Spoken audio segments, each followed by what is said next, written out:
Hi, it's Carol from Allergy Free Living, and today we're going to do a baked coconut chicken. And this was in the pantry, the very first video that I did, and it is this. It's a very good product. They're always coming out with new things, so when you go to the store, look and see. And if it's a new thing, go for it. Then I'm putting in something, and I use Baker's sweetened coconut. I use it because of the celiac disease. It doesn't have soy. It's pretty much what it should be, popcorn and not all that other stuff. A popcorn coconut, I mean. And you're going to need oil, olive oil or whatever. I use the sunflower. So you use 4 chickens. Sometimes you can use them boneless. I use this one. I'm using it with the bone.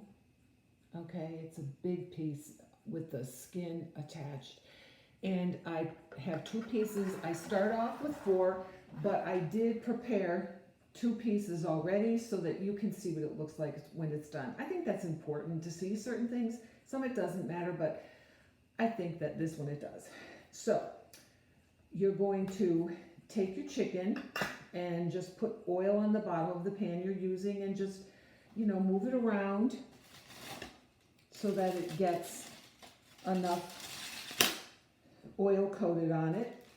Now this comes with 2 envelopes and 2 bags. You take the bag and you put the seasonings. There's a bag of seasoning in there, and you put it in this bag along with the coconut. It's however much coconut you want. It really is up to you. I probably put in maybe a half a cup. So I take the bag, okay, and I lie it flat so that you see I press it down flat, just like that. And I take the side that has the skin and I open up the bag. Oily hands, it's real easy, right? And I stick it in, and I'm careful to get it right on top of the skin, and I move it around so that I'm getting a lot of this breading on top of it, as you can see. I'm just doing it on the side that has the skin. Okay, now I need to put it just, you're going to lose some. You saw some fall off. That's just the way it is. That's why it's important to make sure that you oil it properly. Let's see how we do this. Okay. There you go. Okay. Now I'm going to put it in the pan, and some of the breadcrumbs popped off, and I just put them right back on top of it. And I take the other piece. But first, I showed you how to take the bag and flatten it. The reason why is I want all of the breading all in one spot, big enough spot so that you can get it all over the top. And, just move it around. And since that's my last piece, I rolled this so I can get in there easier. And I'm looking at it now. This is the last piece.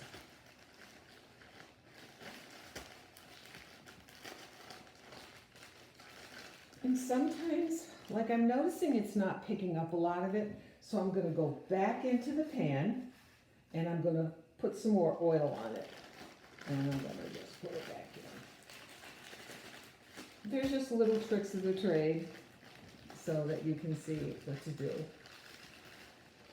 Okay, this one has a good amount on it. Now I've got some left.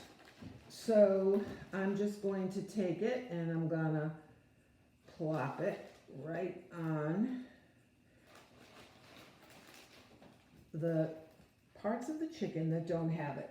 Now you could put more oil on it, you could spray it and all, and that might make it stay on more. It's whatever you want to do. But that's what's left from 4 pieces of chicken. So, let me get all this stuff off. All right, I'm going to show you what it looks like. I'm going to hold it up so that you don't lose everything. Okay? And they're good pieces of chicken. Now, the directions are on here, and it tells you to preheat the oven to 425 for 20 minutes. But remember, every chicken is different. Some pieces are thicker and some are not. So I always use my digital thermometer, important when you're cooking the chicken. So let's put this in for 20 minutes at 425.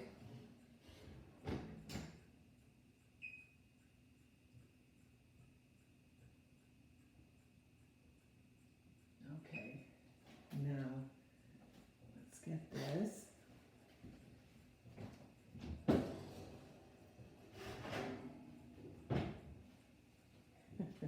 And you know that I always, boy, doesn't this make a mess, huh?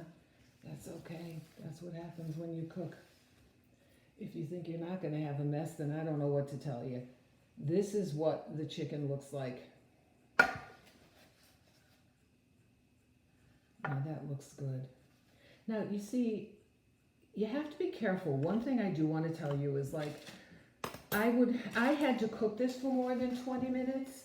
And what happens is you can see that if you're not careful, because I already know this happens with coconut, the coconut will start to blacken. So what I did was I just took a piece of foil loosely on top of it like that, so that the coconut won't burn anymore. And I think that that makes a really good way of keeping it nice and golden for you. So there you go, everybody. I hope you like it. And thank you for stopping in and seeing another video. Also, don't forget, comment on any of these videos or anything that you would like for me to maybe make a video about. Okay, thank you. Bye.